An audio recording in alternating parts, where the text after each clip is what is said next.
So Tommy, you got the game, the Orioles and the Royals in the background there, and it's going to kill me because I turned off the TV because I can't watch it. Like yesterday, I was having a heart attack, and I'm like, they're going to score, aren't they? They're going to score. They don't score. And then today, I'm like, they're going to score runs today, and they get down 1-0. But then that little Mullins guy, you know who he's like? He's Al Bumbry with power. Yeah. He's Al Bumbry with power. Remember Al Bumbry? A little leadoff hitter. He's just like him. But he's got power. So when he hit that, I'm like, thank God that little mother. He puts that out of the park. Then they get 3 guys on with no outs. And they got the meat of the lineup coming up. And I'm like, and knowing my luck, that guy swings at that ball that there's no way he's going to hit it. It was on his wrist. If he just didn't even move, it would have hit him, and we would have got a run on a hit batter, right? And it would have been 2-1 then, and I need that run now. I can't watch. You know, Chris Adolfi. Remember Chris Adolfi from the neighborhood? Yeah. Chris Adolfi tells me he cannot watch, and he does not watch anymore at our age. He doesn't watch live sports anymore. He says he can't take it. Yeah. He watches it recorded. He already knows the outcome, and he just watches it to watch what happened. You know what? But he said to me, Tommy, he goes, Barry, I don't watch football. I don't watch basketball live. I don't do it no more. I can't. What do you think of that? I can't take it when I watch the Lakers, right? Or if I'm frozen on me again. Where are you? If I watch the Lakers, when the other team I think you got. What do you think of that? All that, like that, you know, like goes on the run. Like if I'm watching the Lakers, if the other team goes on an 8 or 10 point run, I turn the game off. I can't. That's what I do. Like I turn the game off. Like I'm not like my thing is this. I'm not gonna watch my team lose. Like it's no fun. Like I only watch a winning game. You know, like sometimes, you know, the game goes down to the wire. Like a couple times I watched Lakers with my son, you know, and a guy for the Houston Rockets hits a jumper at the buzzer. You know, that's a good game. We lose at the buzzer. Nothing you can do, right? Like against Denver, we lost a couple games at the buzzer. You know, I get that. But if we fall behind by 10 points, I'm like, I'm done. We're not going to catch up. And I just turn it off.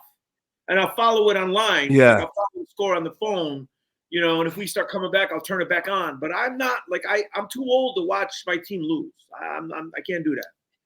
I'm done. Move over a bit in frame, or move to your right a bit in.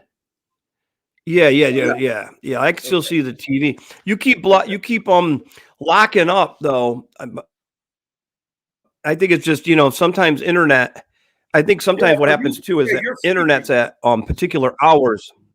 Yeah, you're freezing. Am I freezing too? Yeah, you're freezing. Let me try something. It's always this technical stuff is funny. It's like it's kind of weird. Maybe let me try this one. Hey, so Chris Adolfi, he goes, Barry, I don't do it no more. I can't do it. I'll have a heart attack. And I go, I explained to him what you just said, that you said, you know, usually if they're up and then you watch it, then if they go down, you just turn it off. And I told him I do that. He goes, I can't do that. He goes, I just can't do it. Yeah. And so this baseball is tricky because you know a lot more about baseball than me, but it just seems like you get to the playoffs and, you know, it's all pitching per se. I mean, in a way, you know, got to have pitchers, and it's just frustrating. I know some of those games yesterday, the Mets scored a lot of runs, the Brewers scored some good runs. What was the San Diego score against Atlanta? Well, that was 4-0. San Diego has Michael King. They traded when they traded Soto to the Yankees, the one guy that they wanted was Michael King. And he's a great pitcher. He's a great young pitcher. San Diego's got the best pitching in baseball. They got Michael King, Dylan Cease. They got Joe Musgrove. And they got Darvish, the Japanese guy. They got 4 starting pitchers. Wow. And they got a great bullpen. That's why everybody's picking San Diego to win the World Series or to be in the World Series this year. San Diego's supposed to win it. Like if they win tonight, then they play the Dodgers next. And they've been beating the Dodgers in the playoffs. The Dodgers don't have their pitching healthy. San Diego's pitching is good, even though the Dodgers won the series last week. They won the last series of the season. But everybody's picking San Diego because San Diego's got the good hitters with Machado and Tatis, and they got the really good hitters, but they got the pitching. They got those starters. They throw 95 miles an hour, 98. I mean, that Michael King, he's awesome. Oh my God, he's so they got four. They got four really good starters. They got 4 starters because they just got Darvish back. You know, I know that guy. They just got Darvish. Darvish is healthy now, and the Dodgers. You know, the Dodgers are going in with Flaherty, who they traded for. They got him from Detroit during the year, and he saved the second half of the season for them. He's been their only healthy pitcher, and they got Yamamoto, the guy from the Japanese guy. He's coming back from the disabled list, but I don't think they're going to get more than 5 innings from Yamamoto. He's not like fully healthy. Yeah. And they got the third guy. They got Bueller, like who's coming back from an injury too, and he hasn't pitched in 2 years. They're not going to win that. So then you got San Diego would go up against who do you think in the Philadelphia probably. Philadelphia is their favorite. That would be a great series, and then the AL, it's going to be the Yankees. Yankees in the I mean, if the Orioles can win this series, they'll play Cleveland next. Yeah. So if the Orioles could just get going, the Yankees and Orioles should be the ALCS, or there should be the next. That should be the ALCS. Because you're saying the Orioles would play the Guardians, and the Yankees would play the Tigers, because the Tigers beat the Astros. Jeez, I mean, God. Yeah. So I think Philly or San Diego, though, if they don't play the Yankees, if the Yankees come out, I don't think the Guardians or the Orioles or the Tigers. Yeah. I mean, those teams are the favorite. Philadelphia's got great pitching too. Those teams are the favorite, but Philadelphia's not been playing well. The last couple months of the season, Philadelphia hasn't been playing well. San Diego, they've had a great second half. Oh my God, I know. Good. So San Diego looks like the best team, but that doesn't mean anything. No, Shohei can win a series by himself. No, you're right. It does. You're right. He can dominate and just take over a whole series. Home runs. He can turn around games. He's that good.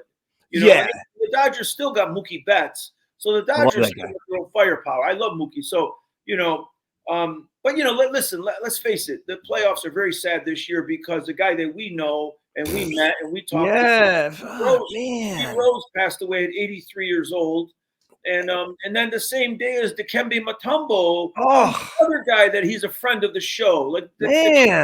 DIKEMBE was he loved the sport jerks back in the day when we were doing NBA. DIKEMBE was so nice and pleasant and such a great sense of humor. And then we meet Pete Rose here in Vegas, and we do an interview with him, and he calls my dad. Remember, he called my dad and talked to my dad. And your dad had the balls to tell him that the 1998 Yankees were better than the Big Red Machine. And he goes, and I remember, and he goes, what? Yeah, my dad doesn't think the Big Red Machine was the best team in baseball. I think they're the best team I've ever seen. My dad refuses because they swept the Yankees 4-0 in the '76 World Series. And how many games did the Reds win? What was the most games the Big Red Machine ever won in a season? Well, they won 100 games a few years. Yeah, I mean, I don't know how the Yankees won 114. They only won 2 World Series, though. That's the thing. The Yankees, that team won 4. I think the Derek Jeter Yankees won 4. Oh, okay. They won 96, 98, 99, 2000. They won 4. And they won 114 and 98, and the Reds only won those 2 series, and but they did sweep the Yankees that series, and they did have 4 Hall of Famers or 5? Well, I mean, counting Rose, 5. Yeah. But Rose never made it. So I know he didn't make it. Yes, bench, Perez, Joe Morgan. Yeah. And then Pete. Who? And then Pete would be 4? Yeah, Pete would be the 4th guy. David Concepcion never made it. No. So yeah. Pete Rose would be the 4th guy on that team. Would have been 4 Hall of Famers. It was sad because he was such a nice guy, and it was sad, because he was what's that word they use? They use it in John Wick. When they shun you away, like it's what's that word? It's a fancy word. I don't know the. You ever see John Wick? You're excommunicated. Yeah, but that's from the Catholic Church. They when you're kicked out of the Catholic Church, you're excommunicated. But he was ostracized. That's the other word. You're right. He was ostracized by the baseball community. Now he's dead, and they're not gonna do nothing about it. Listen, I'll tell you right now. Everyone is saying If they put him in the Hall of Fame after he dies, that's bullshit. That's a slap in the face. Yeah. I'd be pissed if I was in the family. Manfred isn't going to do it because, first of all, it's against Seeling's wishes, and that was his guy. And he's not going to do it because it's going to make him look worse if he does it. It's going to look bad. But I felt bad. I just felt really bad because it was nice meeting him, and it was good talking to him and your dad. It was a fun conversation. I posted on Twitter and on Instagram. Yeah. I also posted DIKEMBE. I talked to Pete a few times.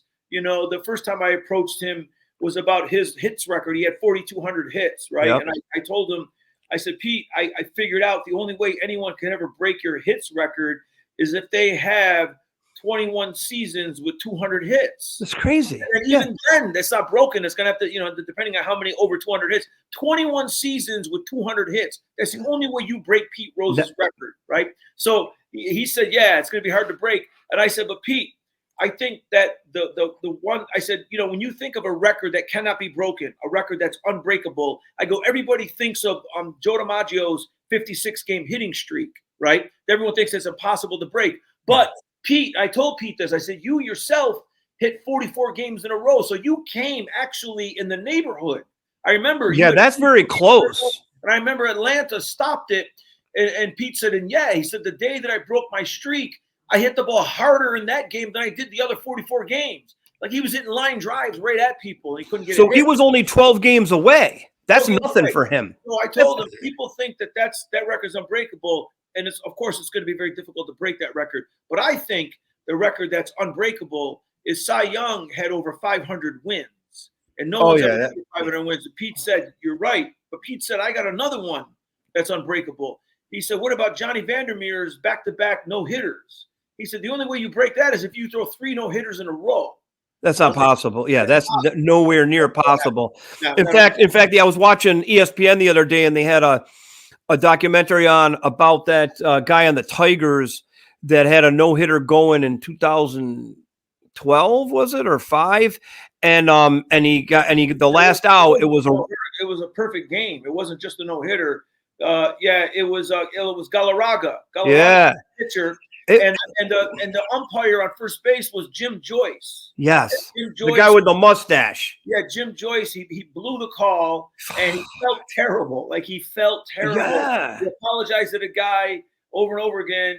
It was a terrible moment because baseball could have overruled that, but they never did. They can't do that. Well, someone was talking on that documentary about how they overruled the pine tar thing. Yeah. Yeah. And someone said they could have done that, and Joyce was forthcoming. He said, I messed up. I messed up. But that play at first base is the hardest play for the first base umpire because normally on that play, when like the shortstop gets the ball in the hole or the third baseman makes a diving stop, when he gets up and they fire to first, what the umpire does is they go off the sound. Like they can't see the ball hit the glove and the foot hit the bag at the same time, so they go off the sound. Like the umpire will, they'll hear like pop pop. They'll hear ball. They'll hear ball foot or foot ball. They'll hear the foot then the ball. Okay. So, but that play when it's a soft toss from the first baseman to the pitcher, the umpire cannot hear the sound, and that play that's the hardest call for an umpire because they can't see the ball and see the guy's foot at the same time. Yeah. It's crazy. I just felt bad for him. Wasn't there an error in that game, though? No, that was a perfect game. Oh, okay. If that umpire calls him out, it's not just a no-hitter. That's a perfect game. Really? Yeah. Man, they should overturn that. I know they put something up in Cooperstown. They put something and they show a video of the play, and but rude. And the other thing is that Galarraga handled it really well. Like they let him. Because Miguel Cabrera was on first base. He was the first baseman, and he was so upset. He was yelling at Jim Joyce, like in the 9th inning to get the last out. He was yelling at Joyce, and Joyce was just saying, "I blew the call." And so Cabrera was mad. But the next day, he was. Yeah. The next day, the manager, I think it was Jimmy Leland, he let Galarraga take the lineup out to the home plate. Galarraga took the lineup out to home plate instead of the manager. And that's where Jim, that's where he said to Jim Joyce, it's okay, man. Like, everyone makes mistakes. Like, even though he doesn't get a perfect game, he still showed like so much class. I think he'll always be remembered, in baseball. And the pitcher he was so nice about it. Like, it didn't bug him. Like, he said his mother was they were in where is he from? Mexico somewhere? Yeah. And they weren't watching the game. The game wasn't on, but then they put it on somehow. Somehow they found it because he was getting a no-hitter. He was getting close, and the dad called and goes, "Mom, it's on." And she went and watched it, and then he called his mom after. And his mom said, it was a perfect game. And he goes, well, no, it wasn't, Mom. He goes, no, it was a perfect game. And then when they talked to him, he started crying, like in the interview. And he says, in my mind, I know I threw a perfect game, but it's okay. I was like, God, this guy is like so the way things are now with everybody bitching and complaining, every call and this and that, and everybody's up in everybody's face. I thought that was just so like cool to see. Because that's like so hard to do. We're not talking about, I got a 30-point game in hoops, or I got 4 for 4 hitting the ball, or it's a no-hitter. And I'm glad we talked about baseball, because we're coming up. We're gonna get I got a special guest. I got Mikey, the Packer fan. We'll start talking football with him, and then we'll bring Vinny. What they call it now? I just looked it up. They call it the 28-out perfect game. That's it. That's what they call it. Yeah, that's what they call it. His name was Armando Galarraga, and he was never a great pitcher. It happened in 2010. Yeah. His record was like 20-something wins and 30-something losses. Yeah, but it would have been something, man. It would have been, but I watching all that, like this week, it was weird how Pete Rose passes away. And then, we're watching baseball right now, with the playoffs, and I'm hoping for the Orioles. And, but if the Orioles don't make it, I'll go with the Dodgers. The Dodgers are my second team. I love the Dodgers too. But it was sad again to hear about Pete Rose, and of course DIKEMBE Mutombo. A lot of people are passing away obviously now, and they're legends. And some people don't know how unbelievable they were, even though you can watch everything now at the drop of a hat. And I suggest that people go and watch these guys and watch what they did and read about them, because you're right, that no one will ever break Pete Rose's record. I mean, didn't he get like 180 hits a year, but he had more seasons? Like you said, he played 1963. He played 25 years. Wow. He played 63 to like 1987 or something like that. He broke the record, I think, in 87, and he did it against the guy that He did it against Eric Shaw. Yeah, you knew Eric Shaw. Eric Shaw. I did a Bad B movie with Eric Shaw. He was a troubled young guy. Yeah, he was interesting. Like, when I met him, like, you could tell he was just trying to find his way after baseball. He was a good pitcher, Eric Shaw. He was the ace. He was the number one pitcher or number two pitcher. No, he was the number one pitcher on the Padres, that team that went to the World Series in 1984. That's right. Yeah, 84. He was the number one pitcher on that team. And Pete broke the record when? When was that game? He broke the record, I think, in 1987. Yeah, because, I met him. I think I met him in 89. And we was doing this Bad B movie, and the director guy knew him, and he wanted to try to get into other stuff. And you could tell then he was kind of like just trying to find his way. His wife was very nice. He was a really nice guy and everything. And I actually asked him. I just was going, I'm just going to ask him. I don't give a shit. He's not going to get mad at me. And I asked him, I said, did you just serve it up or not? Yeah. And he looks at me. And at first, the way he looked at me, I go, oh my God, he's pissed. And he goes, no. He goes, I know it could look like that. He goes, no, I wanted to get him out, but the guy's so good, he made my pitch look so crappy. Yeah. That's a good answer. Yeah, I was working on a show with Deacon Jones years ago. Deacon Jones was doing. I love him. He was doing a show for Fox Sports, right? And it was like some football show. And so I was one of the writers. And so we actually went up to Deacon Jones' house one day for a writers meeting. And Deacon Jones lived in Anaheim Hills or something. He had a really nice house.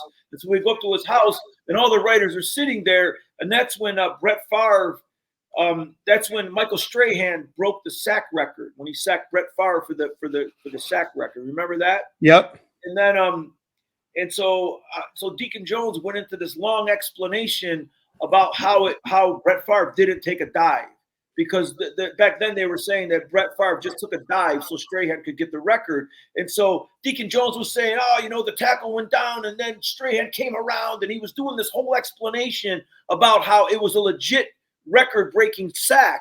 And so he did the whole thing. And I said, like, after he's done, I said, that's a bunch of bullshit. I go, Favre took a dive. Like, are you kidding me? And I was just talking, right? We were just talking sports. And he got so pissed at me. He's like, who's this guy? Like, Deacon Jones, like, was mad at me. Who's this guy? Who is he? Who's he think he is? And I said, I'm sorry, but I don't care what you say. Brett Favre took a dive. Yeah. He got the snap. He ran back 3 yards. Yeah. On the ground. Like, come on. I go, Strahan broke the record, never touched him. How many guys were there at the meeting that get together? There was like 5 writers, and they were all just like, what are you doing? Like, what are you pissing off one of the hosts for? And then the other thing was he was talking about Dick Butkus, like how hard he hit. And I said something stupid. I said, well, every time I watch the highlight films, he's not hitting anybody hard. And he said,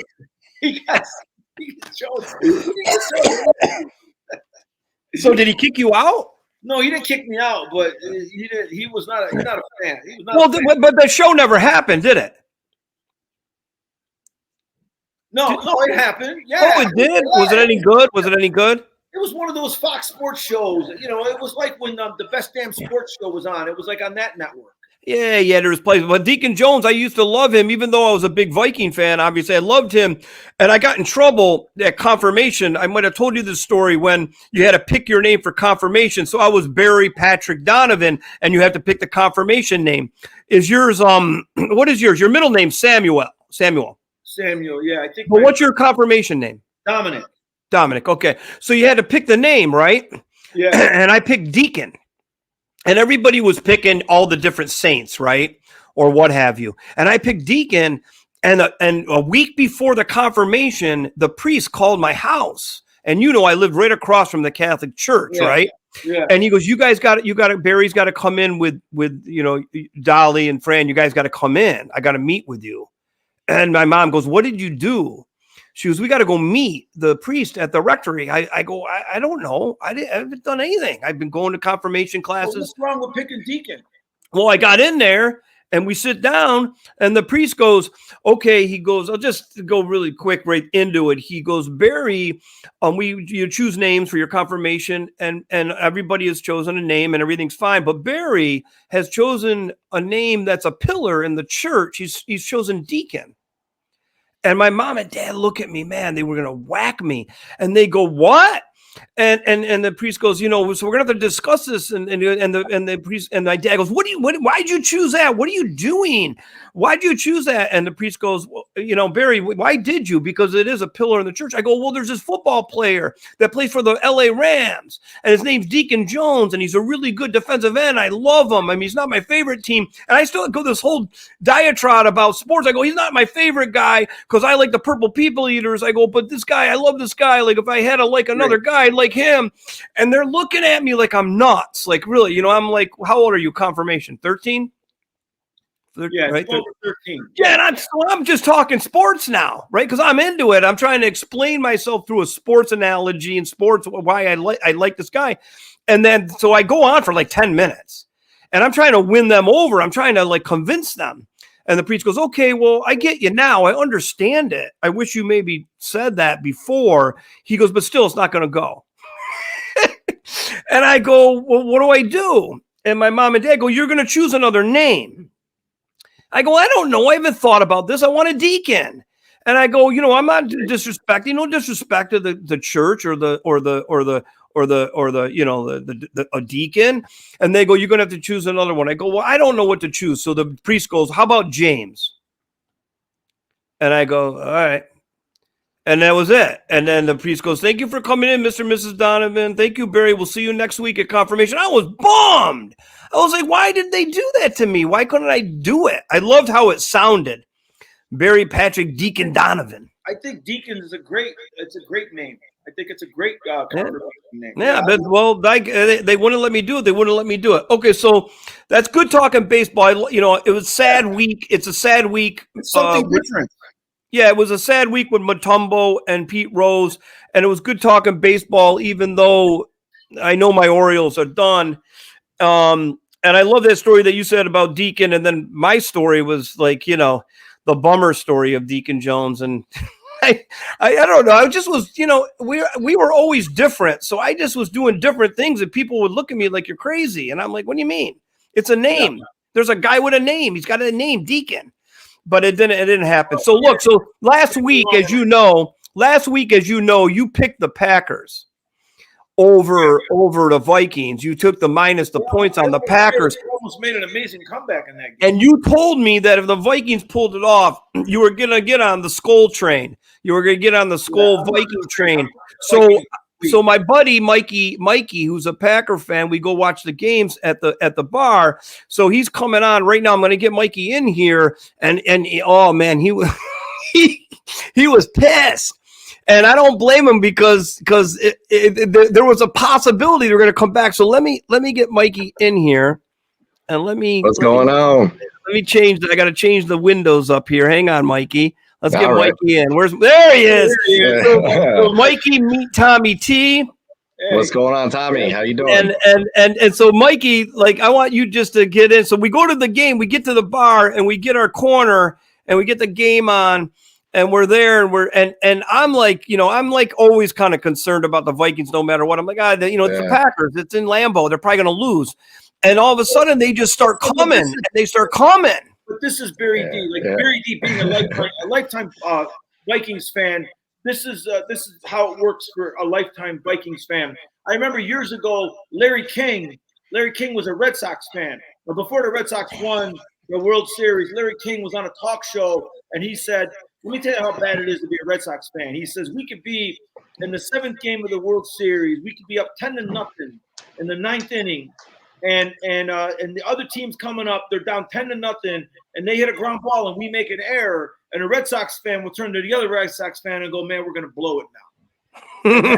That's how Barry thinks of the Vikings. Like, no matter what, anything, Barry thinks we're going to blow it now. We're going to blow it. Mikey, did you hear that Tommy took the Packers minus 2.5? I heard. Listen, you can't blame the guy. You know, better game. They Jordan Love. He had a big game, but he threw 3 interceptions. I saw a couple of them were awful, right? Like, he threw them right to the other team, right? Yeah, it was pretty shaky to start. He had to, break the rust off, sit in 2 weeks.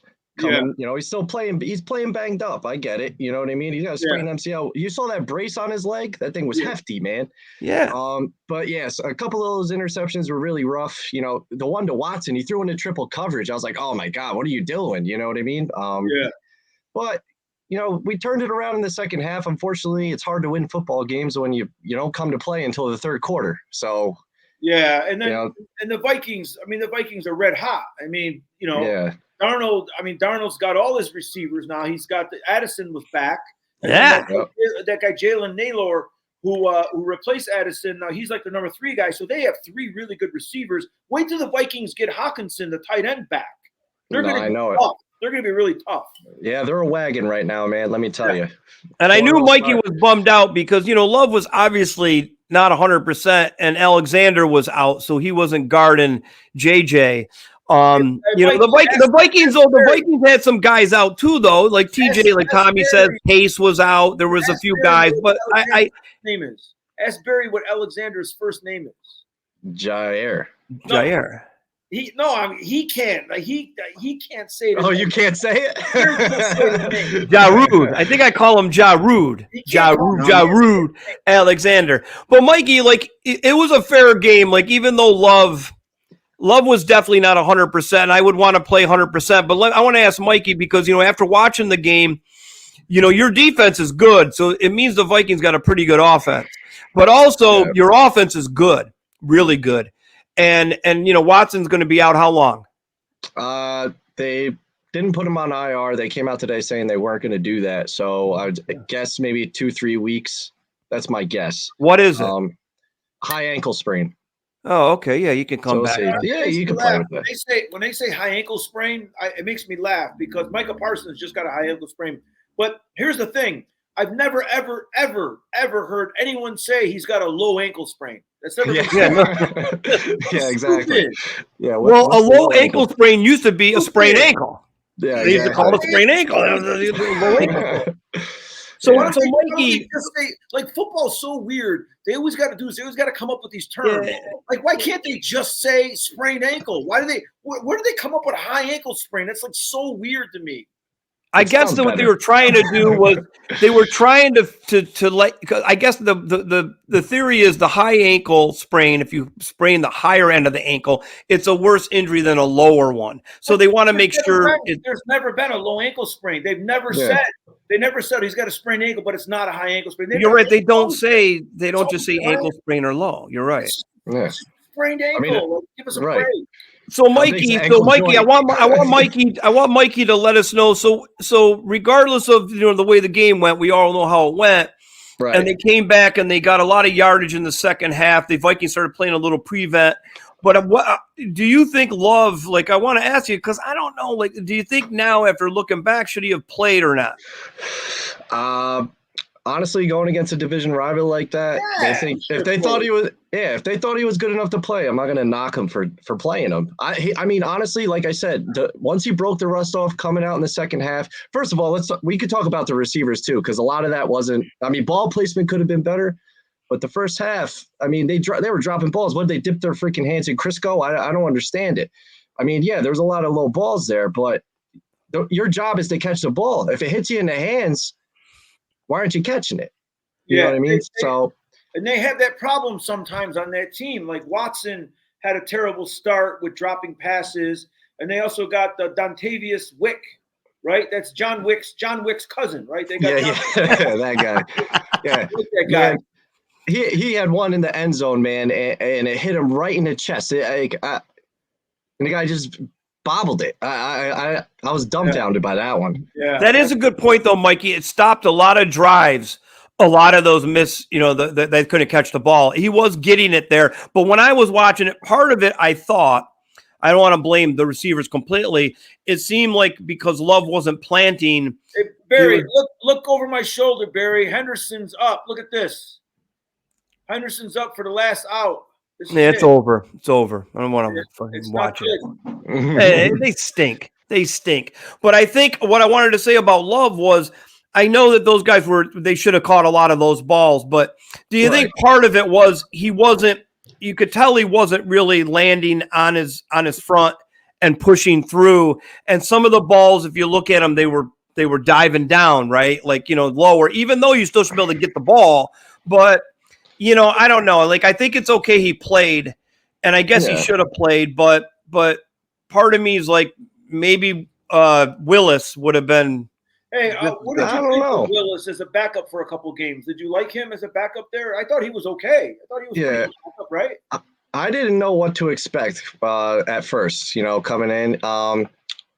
It's hard to judge him based off of the last 30 seconds of the game against Philly he played or whatever it was. Yeah. Yeah. He didn't. I was honestly surprised. I was very content with his play. I mean, against the Colts, he made throws when he needed to make them, right? There was a lot more running going on in that game. So against Tennessee, when he started slinging the ball a little bit more, I was like, all right, this guy's, he could play. Yeah, he's not a bad backup. As backups go, like, he looks like he's not going to kill your season if he has to come in for a couple games. Exactly. Yeah, he's able to play. You know what I mean? And it was funny, watching him against Tennessee. They dumped him for a 7th round draft pick or something like that. Yeah, I don't even think Will Levis is any good. Like, Will Levis hasn't shown me nothing. Yeah. I don't know why they like Levis so much.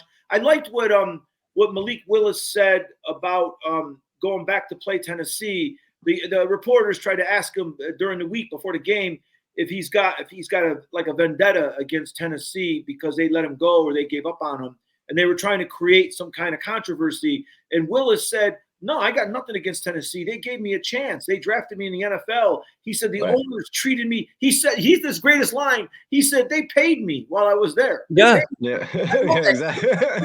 I mean, I'm just wondering, Mikey. I'm just wondering, like, like if Willis played instead of Love with that Viking defense, he could get out of the way. He's mobile, obviously more mobile even on when Love's 100% probably. I mean, I'm just wondering if he would have caused a little havoc with the Vikings. Perhaps. I mean, yeah, perhaps he would have, but I don't know. I think you got to go with your best option that's able to play, and Jordan Love, the guy's a guy. You know what I mean? And you can't. Yeah, sure. He's limp. He's on one leg, but he could still play. I'm not going to say that. I think I would have rather seen Malik. I thought that they held him out an extra week. What the heck is that? I don't know. What was that, buddy? I don't know. That's crazy. I don't know. We're going to see The Godfather. My mom was calling me. I don't know that's your mom? Yeah. That's a good ringtone for her. Yeah. It's the Godfather. Yeah. But but you Tommy, you think they held him out enough? Like that one extra game was good? Yeah, they were cautious with him. He was fine. I mean, he threw for 340 yards. Yeah. He was ready to go, So it was fine. I mean, that was a great divisional game. And wait a second, have the Vikings already played Detroit? No, not yet. They haven't beat Detroit? They played the Jets in London this weekend, and then they have a bye week. Coming off the bye week, they play the Lions at Minnesota. Okay. And the Lions play the Cowboys the week before they have to play the Vikings. Yeah, because the Lions look like the team. Even though the Vikings are undefeated, the Lions still look like the team in that division. Right? But I was talking to Mikey about that, and I watched their defense against Seattle. And their defensive backs, they penalty. It's penalty. And I don't think against the Packers, when Love gets better and the Vikings, they're going to get torched. Geno Smith was crushing them. What about Jared Goff was 18 for 18 or something like that, right? I mean, come on. Yeah. They were good. I mean, they scored 40-something points, but I think their defensive backs are too touchy-feely, and they're going to – and there's no way – Jefferson will get a flag every time. Watson will get a flag. They're going to get flags. Yeah. And that's going to extend drives or give them field position, and you can't do that. He's going to have to clean that up. And I think the Packers and Vikings can take advantage of that. Not the Bears, but I think Barry. Who knows? Because if we don't find a kicker, we're shot no matter what. Because those close games are going to come down to 3 points, 6 points maybe. And when you're leaving 3, 6 off the board, who knows? Yeah, because Tommy, their kicker. I didn't know the Packers don't have a kicker. They almost always have a kicker, right? I know. Well, we had Crosby for like ever. Like, wasn't Crosby there until he was great? Oh, yeah. Well, Crosby also struggled early on in his career, but he turned it up. You know what I mean? And I think that's been, for whatever reason, Green Bay will hold on to guys and develop them for, however long. And then next thing you know, it's like, okay, well, where was that? You know what I mean? And with this kicker, man, I don't know. Braden Narvison, I don't know if he's it. I mean, but who knows? It's the now. Yeah. Well, they gave up on Carlson, right? Yeah, we dumped him. Yeah, we dumped him. I thought the Vikings dumped Carlson. That was Green Bay that dumped him? It was a different Carlson. Yeah, we had the Vikings dumped Carlson, and he went to the Raiders. But there's another Carlson that the Packers had. Where's the other Carlson? He was with Green Bay. I don't know where he is now. I want to say Anders Carlson is a free agent. Yeah. Okay, so that's the guy I remember. Yeah. So Mikey had a good point. I mean, was it 2 field goals, Mikey? Was it 2 missed field goals? He missed a 30-something yarder and a 47, if I'm not mistaken. I mean, that's a big deal considering they came back and lost by 2. Well, it's a big deal. That, teams don't start going the way the Cowboys did. They got the soccer player who's kicking 60-yard field goals like they're nothing. Oh, that kicker, yeah. That guy's great. I got that guy on my fantasy team. I'm undefeated. I'm 4-0 on my fantasy team. How many points? How many points is he getting a game? He's getting me 20 points a game. Oh my God! Quarterback. I drafted Josh Allen in the 1st round, and I drafted the kicker in the 4th round. And then Yahoo gave me a D on my report card because they said I had such a terrible draft. But I'm 4-0. Like, I mean, well, and you got a kicker that's getting you 20 points. 20 and points. I mean, come on, 20 points. Yeah. Like, it's crazy. I get 6 points for a 50-yarder. Yeah. You know, I get 4 points for a 40-yarder. So he kicks nothing but 50-yarders. It's crazy. Mm-hmm. So, Mikey, who the Packers got this week? The Los Angeles Rams. Oh, yeah, they're in LA. The Packers are in LA. You got to go to LA. So what do you think of that game? What are you looking for? It's winnable. Whether Love plays or not, I don't know. Like, I'm sitting there at work and they're listing him as questionable. That's probably just because of the injury. It's lingering. They said he was beat. They got to do that. Remember that one time when Belichick listed everybody on the roster as questionable? Yeah. Didn't he get in trouble for that? Yeah, he got in trouble. He was messing with them. He said they're all questionable. So, Mikey, do you think going out there, like, I mean, you'll play him or you'll play Willis, but you can beat them. They're depleted. Oh yeah, they're beat up. They got what? Puka and Cup are both out. Yeah, so you'll take them easy, and the Vikings are probably going to be able to beat the Jets. I don't think the Jets are going to beat them. I think the Jets' offense is going to have to be a lot better. I mean, the Broncos only gave up 9. They beat them 10-9. Listen, I think the Jets' defense is going to get tired against the Vikings, Tom. I tell you right now, if the Jets lose another game, that coach is going to get fired. They're not going to keep that guy, because like my buddy said, Aaron Rodgers was in the owner's office this week going, what's up with this coach? Like, oh, really? Can't be happy with that coach. No, because the guy, he's a defensive coordinator. He's another one of those guys that's not a head coach, like Mike Zimmer. The best they are is what they are as coordinators. And that guy's he's just a cheerleader. Like, he's always running around like high-fiving them, and like it just seems like he's it's for show or something, like, and they're not performing. And the defense, they only gave up 10 against the Broncos, but something's wrong.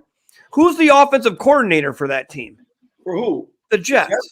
The guy that coached Denver. And that guy stinks. That guy stinks. Yeah, his name is Hackett or something. Yeah, he's a hack. He's a hack. He stinks, that guy. Oh, I know about him. Yeah. And I know they took him because Rodgers, right? Rodgers worked with him before. Listen. Well, Rodgers got his buddies there, right? He's got Lazard. He's got Hackett. He's got all his buddies there. He's got the New York Packers. Yeah, the New York Packers. So did Hackett coach Rodgers before? Yeah, Green Bay. In Green Bay.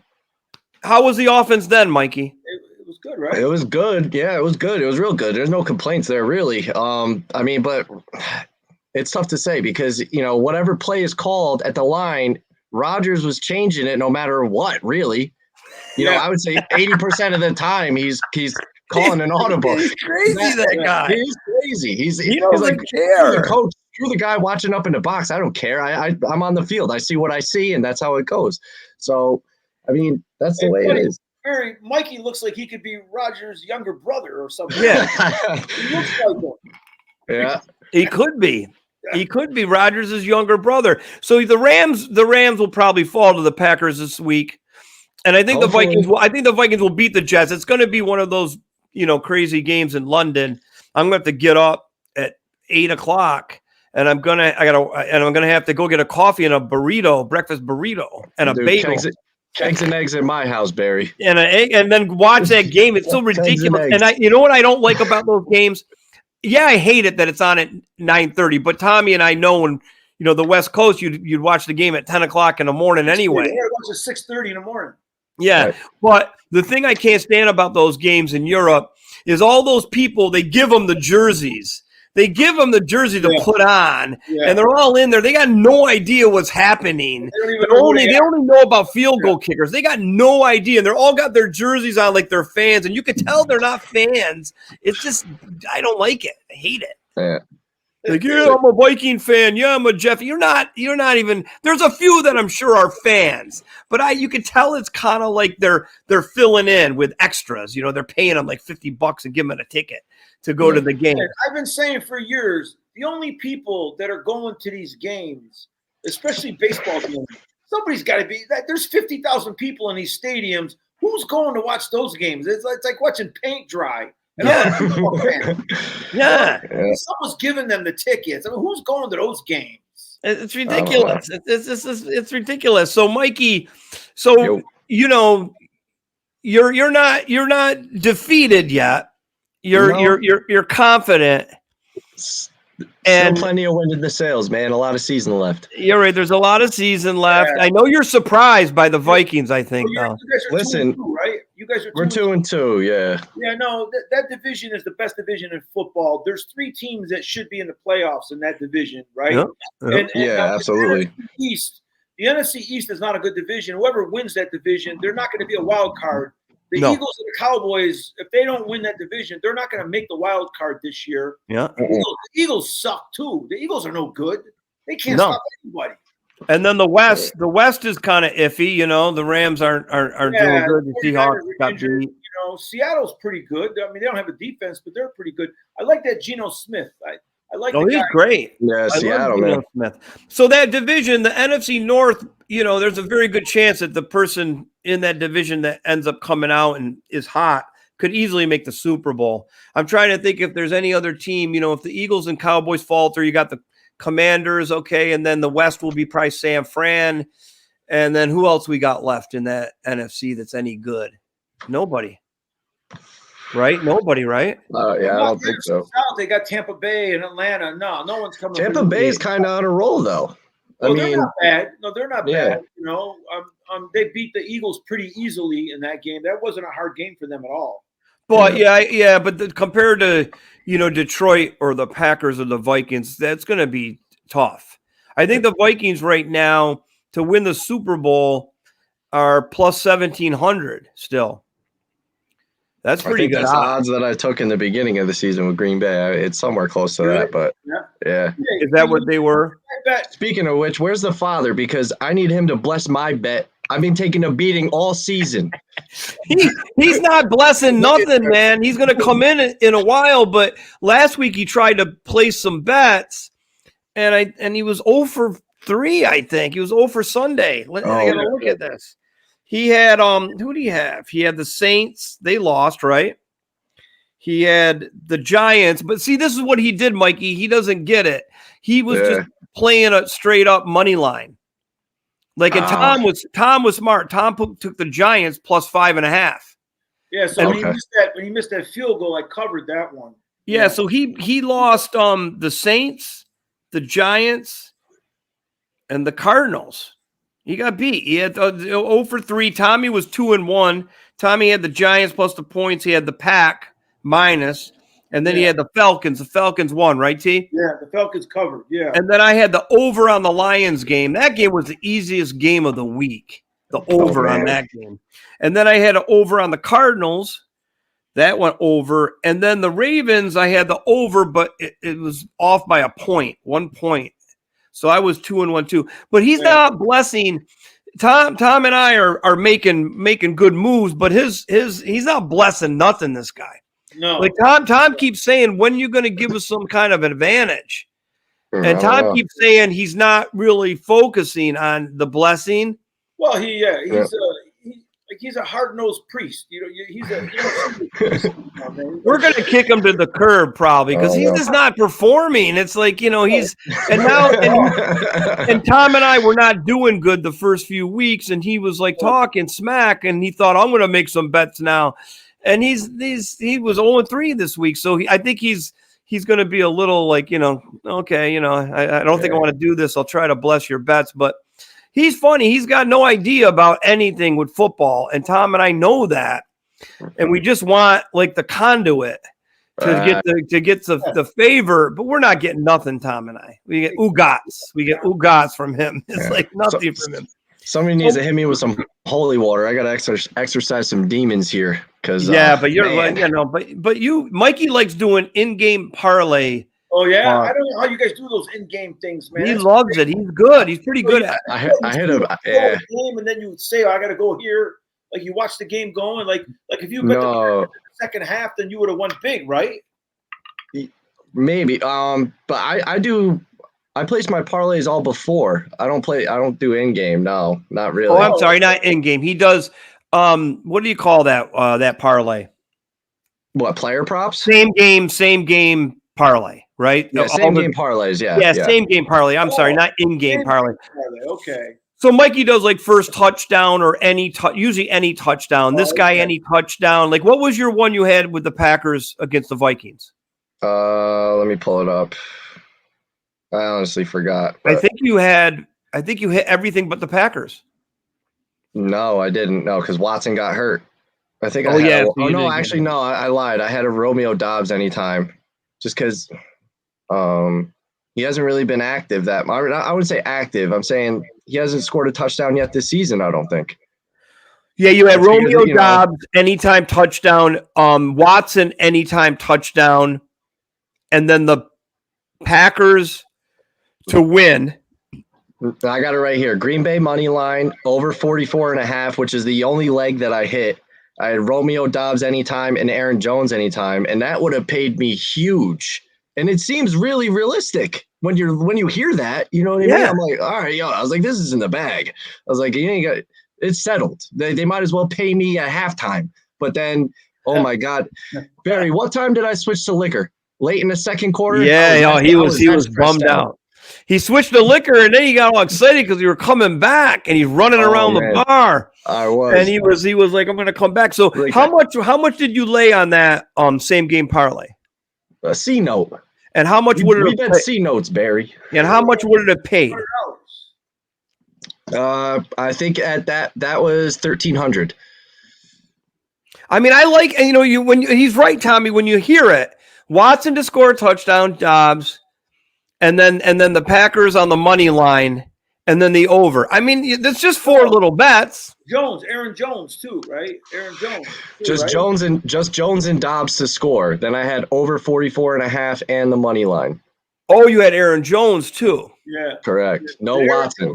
Aaron Jones had a good game. He didn't score though, right? He didn't score, but he had a great game. Barry, and this goes down to your coaching too. And this is something that I noticed. They were trying to force an Aaron Jones touchdown so hard. Yeah. Instead of just, I mean, granted, you got to run the ball but they could have scored again, but instead they tried to. I think it was late in the third or early in the fourth. They tried to pitch it. We stopped it. We stuffed it. So. Yeah, I was like, I think they're just trying to force a revenge touchdown a little too hard. Yeah, it was stupid. There was a couple plays the Vikings did. It was like that 4th and goal, and they did the sweep around. That was dumb. I don't like that play. You got to go up the middle, get a yard. They went around and the guy's already 5 yards behind where the ball was with that end around. I thought that was stupid. And you're right. They were trying to force Jones in the end zone. There was some things like, and even Tommy, what do you think about that punt? Like at the end of the first half, there's only like 30 seconds left, and the Packers are punting, and the Vikings put Naylor back there because Powell was hurt, and he goes back there. Why is he even back there? Why is he the punt? Yeah, but why is he even got to be there? Just let the ball roll. Dead. Yeah. Well, like some of the things that O'Connell does, I'm like, I don't get what you're doing, dude. It's 30 seconds left. I don't care where the ball goes. It doesn't matter. You're going to knee it. It just seems sometimes he's not like thinking it through. And these coaches, I don't know if they're talking to the head coach. It's like that thing. We're up 28-0. I would have definitely not had a guy back there with 30 seconds. I don't even understand that the 4th down when they went for it on the jet sweep. Sometimes I just don't get things that they do. I don't get it. When was that ever a rule change too, that you can't advance a muffed punt? I don't know. When we were kids, that was always been a rule. Yeah. When we were kids, I remember that play when I was like 13 years old. A guy fumbled a punt, and then the other team picked up and scored a touchdown. And that rule, they said, "Oh no, a muff has to go back to where it was muffed." Oh, okay. Yeah. I guess I should read the rule book a little more. Yeah. Why do they not allow that, Tom? What is it? Like, why not? I mean, I don't know. Like, there's some rules in that just they were always that way. Like the pass interference rule. Like it's a what is it called? A spot foul. Like it's a spot foul. So like if you it's a 50-yard penalty if you interfere with the guy like on a bomb. they've always had that rule that way, you know. So Right. you know, in college for years, you know, they could throw a 50-yard bomb and you could pass interfere down there, and there's only a 15-yard penalty, you know. So you know, it's always been that way. And even the offensive holding, they call holding so much on offense now that it should just be a 5-yard penalty. It shouldn't be a 10-yard penalty. That's if you're going to call holding on every play, then you got to make it a 5-yard penalty. Wow, that's a really good take on that, especially when they want more scoring, because you're so far behind the chains on a 10-yard penalty. Yeah, I mean, give us a break with this holding. First of all, they call holding on everything now. The wide receivers are constantly getting holding penalties. Everyone gets a holding penalty. It's so stupid. There was one game, the Cowboy game I watched a couple weeks ago against the Ravens or someone, I don't know who, or the Giant game. The Cowboys ran the ball up the middle, like 15-yard run up the middle, and then they called a penalty. They threw a penalty flag. So then the referee goes on the mic and he says, we have 2 fouls on the offense. He says holding on number 56, the center, and then he says holding number 73, the guard. So he called holding on both players. Then you show the replay, and neither one of them held. Yeah, like both of them. Like I was like, well, where's the how do you got 2 holding penalties? There wasn't even one. That holding penalty is ridiculous. It's so hard, that holding penalty. It is, because it's almost impossible when you get your hands up that you're not going to get your hand. And this is what I always think. You get your hand up near their shoulder pad or near their jersey, like where the short sleeve is. And I think it's actually just a reaction, like a human reaction with the hand. Like you go like this. You just go and you grab. I think they know they can't, but I just think they're doing it. I just think it's almost impossible not to grab. It just depends. Like, I think even if you grab like that, it should be like, if they release in like 1001, 1002, just let it go. Like, it's just too, it's too much. Well, the one thing they did change from the last couple of years is before, when the defensive end tried to like block a pass, and if he came down, if he hit the quarterback in the face, or if he hit the quarterback's face mask, they were throwing automatic 15-yard roughing the passing penalty. But they changed that penalty. Now they say that it's got to be like some kind of a violent blow to the head, or it's got to be some hard blow. So what's happening now is you'll see a defensive lineman, like, he'll brush against the quarterback's face mask, or he'll hit the quarterback on the head, but they don't call a penalty. That's better. You know, like, I mean, enough with these like penalties. Like, you know, it's like they call a penalty on everything now. Well, the Detroit Seattle game, it was penalty after penalty after penalty. When we were watching the Giants and the Cowboys, Al Michaels was making fun of the penalties. Like, he was like, Al Michaels was going, hey, I know this isn't a good game to watch. I know this isn't like a very watchable Really? game. You know, remember when we used to have those Super Bowl parties at Danny and Rhea's house? Yeah. And we had everybody there. There was like 50, 60 people watching all the TVs.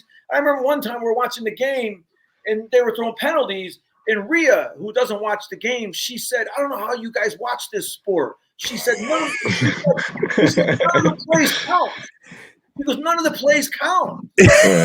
She was right, though. That's actually a good thing. A good touchdown up. They got to call it back. And she's like, "How do you guys watch this game?" Yeah, I think the officiating overall, realistically, it's so hard to officiate a game in live time, right? You're on the field, you're watching it. It's very difficult to be a referee, and I don't knock those guys, but sometimes it's like you got to be a little more clear on what's what. I mean, Barry, we were watching that game on Sunday, and they overturned, I think, 2 catches that were ruled a catch on the field, right? But then Xavier McKinney, well, this is on the Packers, right? Our receivers were underneath the ball, but there was a little bit of movement, right? So they overturned it. It wasn't a catch. And you guys challenged one of them. But then Xavier McKinney is running towards the sideline, and he's bobbling the ball going out of bounds, and they called that an interception. I was like, well, where's there's too much gray area here. If anything, I would have ruled the catch as a catch from our offense, and I would have ruled our interception not a pick. Yeah, Well, you also realize, Mikey, that the referees are not professional referees. Like, I think there's only like a handful of referees that just are referees year round. They're paid year round by the NFL. But most of those guys, like, you know, like they're like they own a hardware store in Des Moines, Iowa. They get them from Reddit Center. They're not even referees. They show up on Saturday. That's funny. You know what I mean? They own a hardware store. It's like, you know, one of them's a dentist. Yeah. You know, the other guy works at Home Depot. Like they got regular jobs. Yeah. They just show up. Yeah. So anyway, so Mikey and I survived that game. There was a time that I got nervous at that Viking Packer game when, you know, near the end, because I was just like, man, they're going to mess this up really bad. And I don't think the Vikings will ever play prevent defense again. Flores, he said, he took blame for a lot of it, but O'Connell's got to start taking some blame with that muff punt. And then some of these other play calls that are crazy. Like that one time Darnold, remember, Mikey, got sacked and you guys got the ball in the fumble. Right. And then right after that, he puts them back in and he's throwing it. I'm like, how about just a handoff for one play to get the guy's head back in the game? Like he got hammered. And, you know, and O'Connell said that he just has so much confidence in him that he's just going to go back at it. And I go, okay, you know, you'd be a little gunslinger. That's cool. But so let me ask you. So Tommy, I think the father, did he have to go to a special exorcism or something? Because I don't know if he's coming. I don't know. He's not here. I don't know.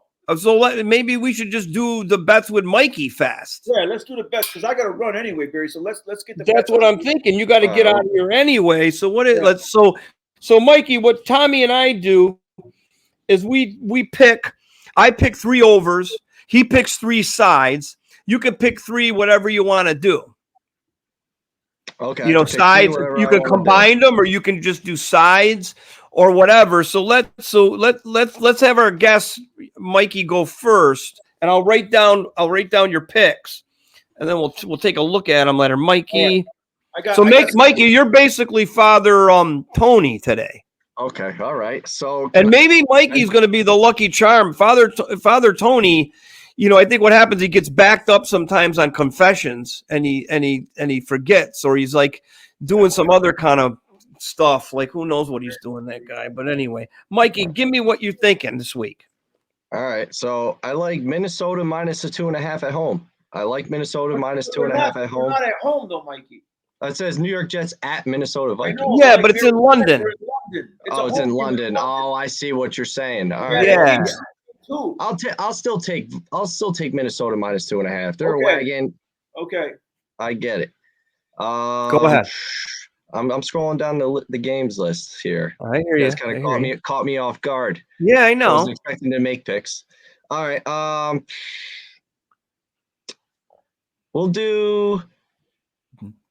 I'll take KC over New Orleans. Money line, though, not the spread. Okay. And then let's also do. I like this Baltimore Cincy game. Okay. Who am I gonna take? I'll take Baltimore. Oh, what's the line on that game? No, we'll do minus 2.5. We'll take Baltimore minus 2.5. All right. Now, Tommy, you go. Okay, listen, I got my picks. I'm gonna do. I like the Steelers over the Cowboys. Pitt. What's the line on that? The Steelers are. They're only giving up. The Cowboys are getting 2.5. But is that in Pitt? It's in Pitt. Okay. And my thing is this: I think that the Cowboys have the worst defense in the NFL. The Cowboys are soft. They're soft. They're Charmin soft. And the Steelers are going to give the ball to Najee Harris, and they're going to run it. And then Justin Fields, or whatever his name is, they're going to run it right down the Cowboys' throat. So the Steelers are going to beat the Cowboys easily in Pittsburgh on Sunday night. Okay, the other game I like Arizona +7 over the Niners. The Niners are still banged up. And Arizona's going to bounce back from a terrible game last week. I like the Niners with 7 points. I like Arizona with +7 points. The Niners are going to win a close game there. And then the other thing is I'm going to have to go against the Vikings again. I'm going to have to take the Jets +2.5 in London because I think that because London's closer to New York, it's going to be a Jets home game in London. They're going to because in London they don't know anything about Minnesota. They don't even like Vikings in London. No. But you said if you told me last week that if the Vikings beat the Packers, you were going to jump on the wagon and just go with them. Yeah, but I'm telling you that London has been attacked by Vikings since the 1500s. They don't like Vikings. I'm telling you, they don't like Vikings in London, so I'm going to go with the Jets over the Vikings. And this is my last time. If the Vikings win this week, then I'm on. I'm on. All right, and so then I'm going to go my 3 over-unders. I'm going to take the Bucks and the Falcons tomorrow night over. Then I'm going to take, I don't know what the over, it's 40, it's low. It's 43.5, so I'll take it at 43. And then I know that's low, but I want to start off with a Thursday game. Then I'm going to take the Bills and the Texans over 47.5, and I'm going to take it at 47. I always buy the half a point, Mikey, the hook, to bring it down on the over. And then my last one is the Saints and the Chiefs. I think that's going to go over. That's another low. It's 43.5. I think that's going to go over too. And those are my three overs. So I see that Father Tony came in. He looks exhausted. I think he had a series of like 100 confessions today that were like more than just our Father and Hail Mary. So Mikey, we're going to let you go. We're just going to get Father Tony in quick and let him bless the bet. And I'll tell him your bets and make sure he blesses yours. Or maybe you don't want him to bless them because he's been off, this guy. Yeah. I think he's off. He's not. I need him to bless my same game parlays. That's what I need him to start blessing. So I'll tell him whenever you do same game parlay, please bless him. All right, so I'm gonna bring him in, Mikey. I'm gonna have to bring you out. All right, fellas, take care. Mikey, we thank you for coming in, and sorry about last week, but there's always another Sunday that comes up. Listen, one last thing before I leave. Hey, Tommy, the only reason why I took Minnesota is because I hear that Aaron Rodgers got something going on with his knee, fluid filling up. If Aaron Rodgers' knee was fine, he would snap back into prime NFC North, and he would smoke the Vikes. Yeah. Oh, I didn't know about that. That's inside. You know what that's called? Breaking news. No, I don't know if it's breaking news or not. Breaking news from Mikey. They've been at it on Twitter all day. I read something. Maybe it's fake news from Twitter. I don't know. But I think that might be breaking news. Something's going on. All right, Mikey. Thank you for coming on. We'll talk soon. It's been a pleasure, and and Skull. Yeah, go Pack, go. Let's see. Okay, look, where is this guy? There he is. Look, Father Tony. We gotta get going. Tommy's got an event at a local church that he's required to go do. I got a few minutes with you today, Father. But listen, you had the Saints last week, but you didn't take the points. You took the money line because you said that it's a bunch of nonsense when we talk about the points and the hook and that spread. But you took the money line and the Saints lost. Yeah. So we just want you to just remember that we're not a couple of jamokes here, right? Yeah, I was going to ask you guys, because I saw that I went 0-3. I was going to ask you guys what would have happened if I took the swing, snorted the line, hooked the foot, whatever. What would have listen? You would have gone 3-0 if you took the points. You would have been undefeated. See what I'm saying? Listen, like we said, you're an old school guy. You won't even call the Washington by their new names. You're not nothing. Don't want to hear it. So you're a guy who's like dug in. And we understand. Yeah. So you're going to stick to you're going to stick to all your rules. That's basically how you're going to do it, right? That's how I'm gonna do it. All right. Hey, listen. All right. Just like you, T. If this doesn't work this week, then I'm going to start going with you guys with these lines and snorting lines. Fair enough. All right. Okay. Fair enough. So Tommy, I'm going to share with you really quick. Well, first of all, do you have 3 bets that you would like to try this week? All right. Go ahead. All right. Tomorrow night, I want the I want the Falcons over the Buccaneers. Mm-hmm. Okay. All right. Sunday, I want the Jets over the Vikings. That has nothing to do with you, Barry D. Oh man. Okay. Hey, my dad was a big Jets fan. All right. All right. Yeah, big Jets fan. He wasn't a priest. He was a bookie. He was a You're union. the bookie. He was a union delegate, and he had some kind of thing, Oh, yeah. sanitation or something. I don't know. Was his last name Hoffa? Like Henry Hill didn't even know what the word delegate meant. Yeah. He didn't even know what it meant. He was a union delegate. So what's your third one, Father Tony? I got the Bears over the Panthers on Sunday, and my last one, I want the Giants over the Seahawks. Wow. Why do you want the Giants? Huh? New York. Listen, if you're just going to pick the Saints and the New York teams, then what is that? You're going to end up going over like the season. Yeah, you might as well pick them based on their uniform color or Yeah. some kind of, You want me to bless the bets? Well, yeah, but okay. So wait, I'm going to give you my technique. All right, I got. Listen, there's a strategy here. Okay. You just said that if I took the hook and the fish, I would have won all three. Tommy, where's the fish? What's the fish? Hook the fish. What is it? I don't know. Swing on the swing set. What is it? All this jargon you guys use. You just told me if I did all that, I would have won. So technically, in my book, I won. Well, no, you did pick the right. You did pick the right side. You just picked the money line and didn't take the points. But okay, so now let me tell you the bet for this week. The thing is, though, when Father Tony says,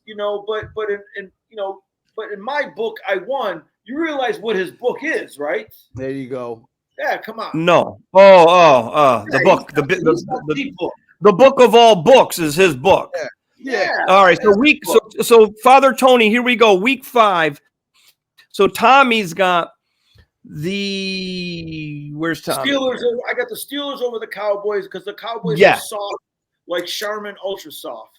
I got the Arizona Cardinals over the 49ers because I can't stand the Niners, and I think that Arizona's going to bounce back. I like that Kyler Murray. His head's got the biggest head in the NFL. He does. He goes like this.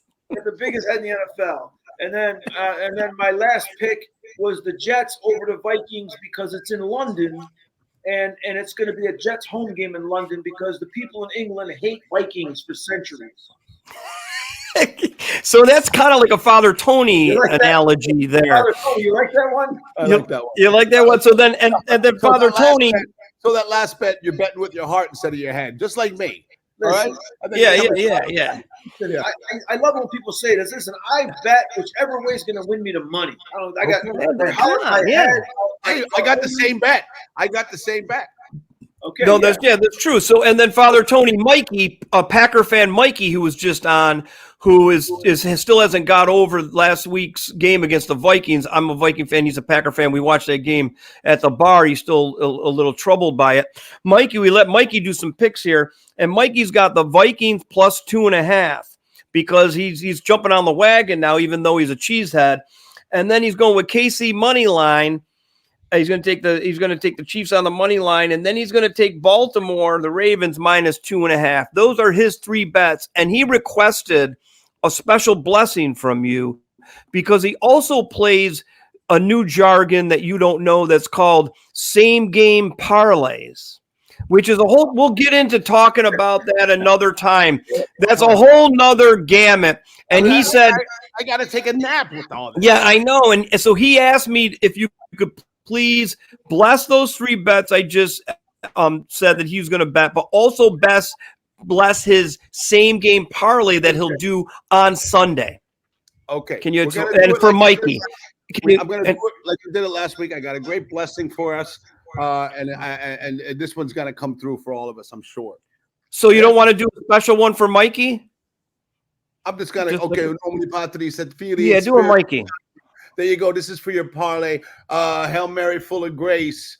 Bless the parlay. All right, and then I'll do the full blessing for all the bets. Well, let me give you my bets, Father Tony. Let me give you my 3 bets, which was the Falcons. I got the over. What did I have, Tommy? A couple overs here. I had 3 overs, and I can't get over on Kansas City, New Orleans. You got the over on Atlanta and the Buccaneers on Thursday, and the Bills Texan. And the Bills and Texans, yeah. Over. So those are I'm doing the overs again. Tommy's picking the sides. Mikey picked basically the sides. And you're still going with, so Father Tony's still going no points, right, Tommy? He's just going right at it. Money line. Yeah. And at much, you know, like Tommy T is going to jump on the Vikings bandwagon if they win again. I'll jump on the hook, fish, line, swing. Okay. Now I got parlay. I can't keep up with all this. Same game parlay. Tony, what does your father think of Pete Rose? My father thinks of Pete Rose, one of the best. Should be in the Hall. Why is he in the Hall? What the heck? Yeah. What the heck? Because he gambled. He gambled, and he used to get his pick from a priest. I know why he's not in the Hall. Yeah, and he used to get his picks from a priest. There you go. Yeah. He used to get his pick from a priest, and he lose all the time. And then they found out.